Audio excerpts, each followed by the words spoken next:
दूसरों न कोई। मेरे तो गिरधर गोपाल दूसरों न कोई। दूसरों न कोई, दूसरों न कोई, दूसरों न कोई, दूसरों न कोई। मेरे तो गिरधर गोपाल दूसरों न कोई। मेरे तो गिरधर गोपाल दूसरों न कोई।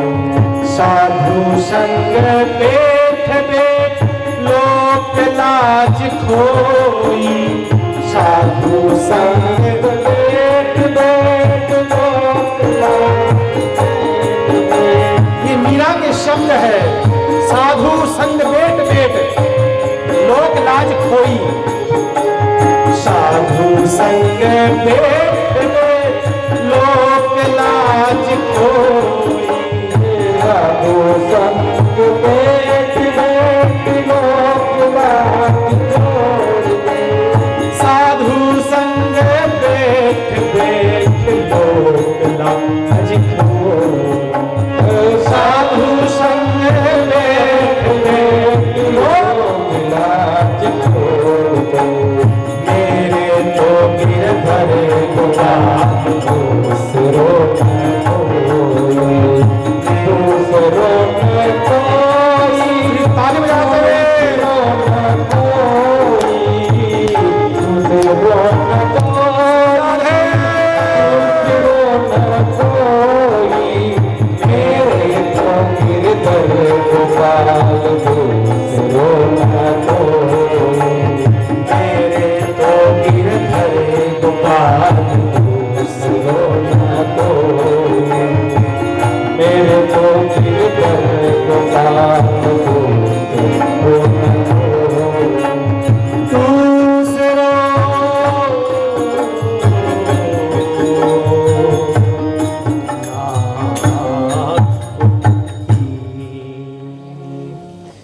मीराबाई ने बस ये शब्द अपने जीवन में उतार लिया था। मेरे तो गिरधर गोपाल दूसरों न कोई। बस मेरे जीवन में और दूसरा कोई नहीं है महाराज। मीरा जैसा विश्वास जीवन में होगा तो ही मेरा चरित्र समझ में आएगा बंधुओं। बस और कोई दूसरा उपाय नहीं। इस कलयुग में कलयुग की गोपी बनने का सौभाग्य मीराबाई जी को प्राप्त हुआ।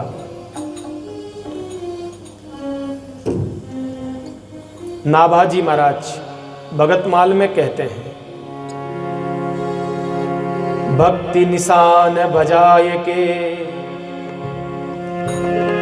भक्ति निशान बजाए के, काहू ते नाही लाजी। भक्ति निशान बजाए के काहू ते नहीं लाजी। मीराबाई जी ने वो भक्ति का तंबूरा अपना हाथ में लिया और लाज शर्म किसी प्रकार की नहीं करी और अपने रास्ते पर चलती गई। मीराबाई का एक एक श्वास, एक एक पल, एक स्पंदन सब ठाकुर के लिए समर्पित था। जिसका मीराबाई का जीवन का देखो, भक्ति के रास्ते में चलना व्यक्ति जब प्रारंभ करता है, सबसे पहले आदमी को लोक लाज का त्याग करना पड़ता है। सबसे पहले लोग क्या कहेंगे, बस ये सबसे बड़ा रोग है। क्या कहेंगे लोग, रोग क्या कहेंगे लोग, ये सबसे बड़ा रोग है और कुछ नहीं है। अगर आपको भक्ति के रास्ते पर यात्रा करनी है तो जरा इन चीज़ों से ऊपर उठें आप, मीराबाई के जैसे। दुनिया क्या कहेगी। देखो, इतना अच्छा मौका मिला है, अब भी अगर हम चूक गए तो फिर बार बार समय नहीं मिलता भाई।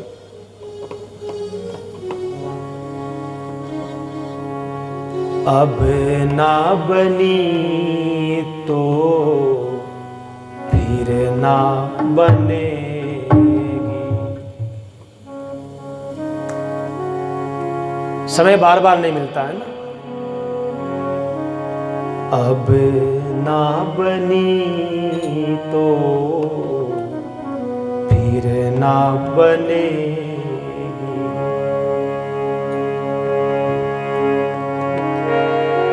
जननी तेरी तुझको,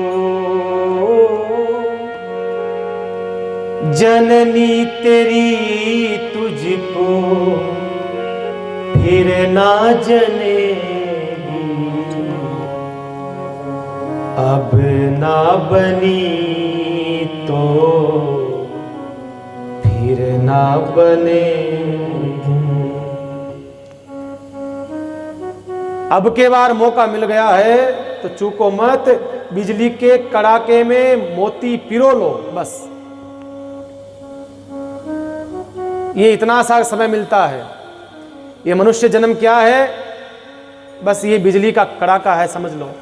अब की बार मिल गया है ना, पार उतर जाओ बस। बार बार समय नहीं मिलता है बंधुओं। शर्म नहीं, मीरा की तरह लोग क्या कहेंगे, इसमें पढ़ोगे तो भजन नहीं कर पाओगे।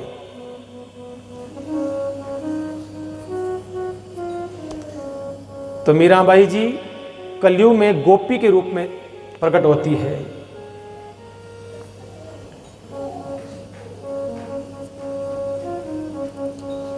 किसी भी चीज को जानने से पहले,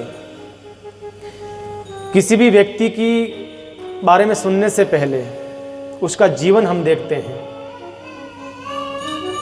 मीराबाई जी के पहले जन्म की कथा जरा हम समझ लें, पहले कोशिश करें। मीराबाई जी, आप सोच रहे होंगे कि मीराबाई सीधी मीरा बन गई। नहीं भाई, ऐसा नहीं है ना। भगवान के जितने भक्त हुए हैं ना, ये मत सोचना कि आप सीधे भक्त बने हैं। नहीं, उनके पीछे उनके कई जन्मों की यात्रा रही है, तब जाकर के वो भक्त बने हैं। सीधा भक्त नहीं बने हैं वो, कई जन्मों की यात्रा रही है, कई जन्मों की। योग बनता है तो जल्दी बन जाता है उसका। आप क्या मानते हो, ध्रुव जी महाराज को भगवान मिले थे, कब मिले थे? छोटे थे, 5 साल के। सबको पता है ध्रुव जी को भगवान कब मिले थे? 5 साल में। तो आप क्या लगता है, आप क्या सोचते हो कि ध्रुव जी महाराज ने 5 साल साधना करी, भगवान मिल गए? नहीं, उनके कई जन्म बीत गए थे, कई जन्म। भागवत में कथा आती है, भगवान ध्रुव जी को दर्शन दे देते हैं। सारे संत महात्मा आए भगवान के पास शिकायत लेकर के, प्रभु शिकायत है आपसे। कहा बोलो, क्या शिकायत है? कहा शिकायत यह है, हम महाराज बचपन से आए 55 हो गया हमारा, माथे के काले बाल लेके आए धोले हो गए, पहाड़ों में बैठे हैं, गुफाओं में बैठे हैं महाराज, कब से भगवान आपने दर्शन नहीं दिया। और छोटा सा बालक, कल का बालक, आपने दर्शन दे दिया। भगवान ने कहा नहीं नहीं, ध्रुव जी को आप लोगों ने पहचाना नहीं है, जरा ध्रुव जी को पहचान जाओगे तो नहीं कहोगे। कहा क्यों? कहा मेरे साथ चलो। ले गए एक सुनसान जंगल में, बहुत बड़ा एक सफेद पहाड़ खड़ा था। कहा वो दिख रहा है पहाड़? कहा हाँ। पता है क्या है? कहा क्या है? कहा ये ध्रुव की हड्डियां हैं, ध्रुव की हड्डी है। कई जन्म लिए और कई जन्म मर गया, मैंने दर्शन नहीं दिया। इस जन्म में 5 साल की उम्र में दर्शन देने का योग था, इसलिए मैंने दर्शन दिया इसको। इसके कई जन्म, ये जो हड्डियां हैं ना, ये ध्रुव की है, मेरे ध्रुव की। इतने सालों से मेरा भजन कर रहा है, पर इसको दर्शन का योग नहीं था, अब योग बना है दर्शन का। ध्यान रखना, किसी को भगवान मिलता है ना, ये मत समझना बस ऐसे मिल गया भगवान। नहीं, इसके पहले जन्म की कई साधना रही होगी, बहुत सारी साधना रहती है। एक छोटा सा देता हूं उदाहरण आपको, है ना। पहले के जमाने में क्या होता था, अब तो आज तो गैस के चूल्हे आ गए। पहले के जमाने में क्या होते थे, चूल्हे पे भोजन बनता था, है ना, चाय रोटी भोजन जो भी चूल्हा होता था लकड़ी का, उस पर बनता था। आज भी बनता है कई घरों में। तो जब चूल्हे पे भोजन बनता था, चाय बनती थी, कोई चाय बना करके, पहले के लोग चूल्हा पूरा बंद नहीं करते थे, आप जानते होंगे, थोड़ा सा चालू रहता था चूल्हा, कभी भी वो चेता सकते थे, बंद कभी होता ही नहीं था उनका चूल्हा। माचिस की जरूरत, क्योंकि पहले माचिस भी कहाँ थी, हैं?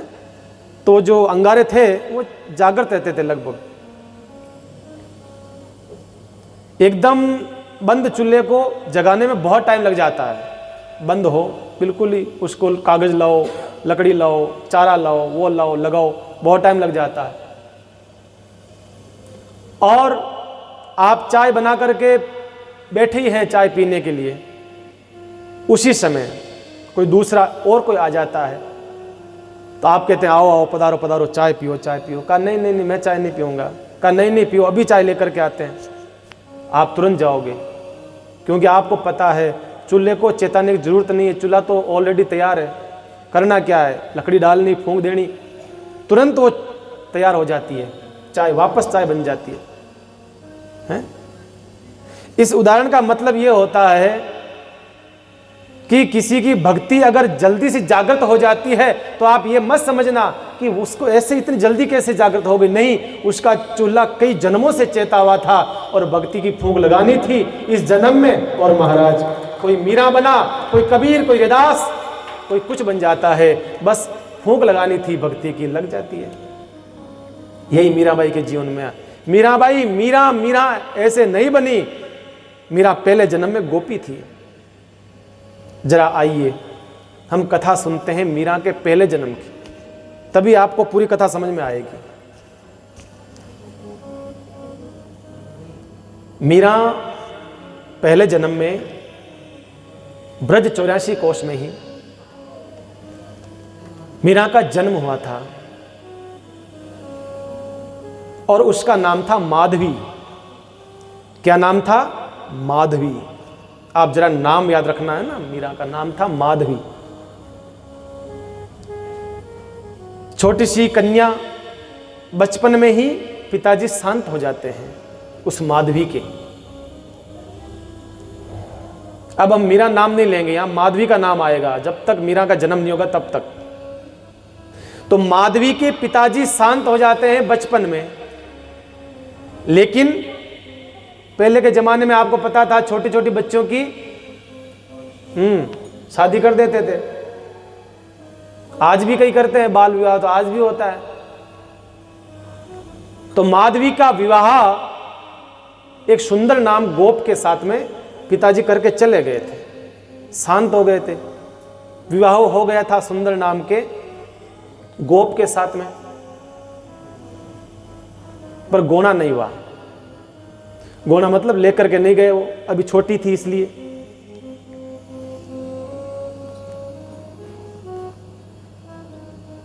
अब धीरे धीरे वो माधवी बड़ी होने लगी, तो ससुराल वालों के वहां से पत्र आया, अबे भाई बहू बड़ी हो गई है, अब गोने का समय आ गया है, अब हमारा बेटा लेने के लिए आ रहा है, तैयार कर दो आपकी बेटी को। पत्र आया, मां ने पढ़ा, मां उदास हो गई। मां ने कहा बेटा अब तेरा समय आ गया है जाने का। माधवी ने कहा हाँ मां। पर योग की बात देखो आप, संयोग ऐसा था कि जो सुंदर नाम का जो गोप था उसका घर था गोकुल के अंदर, जहां कृष्ण भगवान रहते थे। उस समय भगवान कृष्ण का लीलाएं चल रही थी, उनके मित्र थे, सुंदर के मित्र थे भगवान कृष्ण, वही था सुंदर। अब वो बात पता चली मां को, माधवी की मां को। माधवी की मां ने माथा पकड़ लिया और कहा बेटा जावे तो ठीक है, लेकिन एक सीख सुन ले। कहा कि तेरा विवाह गोकुल में हुआ है और गोकुल में कन्हैया रहता है। कहा वो कौन है मां? कहा देख वो नंद का लाला है, जशोदा का छोरा है, और जरा उसका ध्यान रखना। तो जावे तेरी गृहस्थी अगर सुधारनी है तब तो उसका जरा ध्यान रखना है ना। मां शिक्षा दे रही है, मां कह रही है उस माधवी से, कहा बेटा जावे सो ठीक है, पर उसका विशेष ध्यान रखना। कहा माँ ऐसा क्यों? कहा बेटा उसकी संगत जिस जिसको लगी है ना, घर बर्बाद ही हुए आज तक, कभी आबाद नहीं हुआ। देखिए उल्टा मत समझिएगा ना यहां से। माधवी बेटा तुझे अपनी गृहस्थी बनानी है तो जरा उससे दूर रहना। कहा नहीं नहीं मां, उसको बिल्कुल नहीं देखूंगी। कहा कि तू तो नहीं देखेगी, पर उसने एक बार तेरे को देख लिया तो समस्या हो सकती है। वो इस रास्ते से आता हो ना तो इस रास्ते से निकल जाना, पर कभी भी उसका सामना मत करना, उसको देखना मत। एक बार नजर मिल गई ना फिर बस, फिर तो खत्म है काम। माधवी ने कहा इतना समस्या कहां? कहा एक बात और सुन, देखना बड़ी चीज नहीं है, अगर सुन भी लिया तो समस्या हो सकती है। भगवान की कथा सुनने वाले भी पागल हो जाते हैं। कहा देख उसके बारे में पूरे गांव के अंदर जो है ना उसकी चर्चा चलती रहती है, नंद का लाला, नंद का लाला, नंद का छोरा, तू किसी से सुनना मत। कहा ठीक है माँ, बहुत सारी रुई दे देना, मैं कान में भर लूंगी माँ, पर उसकी कथा नहीं सुनूंगी। सारी कथा सुना दी उसको, देख उसका ध्यान रखना, उससे बात मत करना, उसको देखना मत, सब कुछ समझा दिया। पूरा माँ ने पूरा ट्रेंड कर दिया माधवी को, कन्हैया से बात मत करना। सवेरा हुआ, सुंदर आ गया, आकर के कहा स्वागत करा जमाई सा का। सुंदर का स्वागत होता है और माधवी को लेकर के सुंदर अपनी बैलगाड़ी में वापस चलने लगा। किधर? कहां? गोकुल। माधवी का ससुराल कहां था? गोकुल था। जैसे ही गांव से बाहर बैलगाड़ी निकली और सुंदर बात करने लगा अपनी पत्नी से, कैसी हो? कहा मैं ठीक हूं। तुम कैसे हो? कहा मैं भी ठीक हूं। और कहा अरे सुनती हो माधवी? कहा कि हाँ बोलो। कहा अब तुम रोना धोना छोड़ो, अब तुम मेरे साथ चल रही हो, अब हमारे गोकुल चल रहे हैं। और देख गोकुल के अंदर है ना मेरा एक बड़ा प्यारा मित्र है, मेरा बड़ा प्यारा एक मित्र है, मैं तुझे मित्र से मिलाऊंगा। माधवी ने कहा अच्छा कौन सा मित्र है? कहा मेरा मित्र का नाम है कृष्ण, कन्हैया। माधवी ने माथा पकड़ लिया, ये लो, मेरी मां ने जिसके लिए मना करा था ना, मेरा तो पति उसके लिए पागल बना बैठा है, अब क्या करूं? पर उसने आनाकानी करती रही, ढंग से सुनती नहीं। पर वो तो क्या, सुंदर तो बस कहता रहा, सारी बातें कहता रहा, लेकिन माधवी ने ध्यान नहीं दिया। माधवी से कहा माधवी ऐसा है वो कन्हैया, एक बार जो उसको देख ले तो फिर उसका ही हो जाता है, ऐसा है, बड़ा सुंदर है, बड़ा प्यारा लगता है। माधवी ने कहा अब क्या करें? धीरे धीरे करते हुए आ गया गोकुल। गोकुल की सीमा आई और वहीं कन्हैया गायें चला रहे थे, बाहर ही गायें चला रहे थे। जैसे ही सुंदर को आता हुआ देखा और सुंदर ने कृष्ण को देखा, सुंदर तो गाड़ी से उतरा और भागा मित्र मित्र करते हुए और कन्हैया से गले लग जाता है। कन्हैया ने कहा अरे सुंदर कहां से आ रहे हो? सुंदर ने कहा अरे तुझे पता नहीं कन्हैया? कहा कि मुझे क्या पता भाई। अरे कन्हैया, कहा कन्हैया ने कहा तू कहां चला गया था इतने दिन तक? कहा तुझे पता नहीं मेरे ब्याह हो गयो। अरे ये ब्याह हो गयो? ये ब्याह क्या होते? ये होता क्या है ब्याह? किस चीज की चिड़िया का नाम है? कन्हैया को पता नहीं था। कहा अरे ब्याह हो गयो, मैं पत्नी लेने के लिए गया हूं। क्या पत्नी क्या होती है? मुझे भी दिखा तो सही। आए चलो दिखाता हूं। लेकर के बैलगाड़ी के पास में आए और माधवी को, माँ ने तो समझा ही रखा था माधवी को, ध्यान रखना, वो जैसे ही आवे तो घूंघट लंबा कर लेना, जरा देखना मत, दिखाना मत अपना चेहरा। माधवी ने लंबा घूंघट कर लिया। कृष्ण भगवान आए पास में, अरे कहा माधवी जरा चेहरा तो बताओ, देखो तो सही कैसी बहू लेकर के आयो सुंदर है, बता तो सही। लेकिन बोले नहीं, वो तो चेहरा ढक लिया। कृष्ण कहने लगे सुंदर क्या बात है, तेरी बहू गूंगी है क्या? कहा नहीं नहीं गूंगी नहीं, अरे बहुत बोलती आई, ये तो चुप ही नहीं हो रही थी, पूरे रास्ते बोलती आ रही थी। कहा फिर बोलती नहीं है? कहा कि शर्म कर रही होगी। कृष्ण भगवान ने कहा अरे माधवी चेहरा तो बता। लेकिन माधवी ने तो पूरा का पूरा घूंघट खींच लिया, नहीं बताया। बहुत प्रयास करा, बहुत प्रयास। अंत में प्रयास खूब करने के बाद में भी नहीं बताया तो भगवान कृष्ण ने कह दिया माधवी आज मैं तेरा चेहरा देखने के लिए तड़प रहा हूं ना, देखना कल ऐसा समय आएगा तुम मेरा चेहरा देखने के लिए तड़पेगी। जाते जाते शब्द कह गया, शब्द में थोड़ा वजन था। माधवी समझ गई थोड़ा बुरा लगा है। कृष्ण चला गया। माधवी घर आई, स्वागत करा। सासू थाली लेकर के खड़ी थी, स्वागत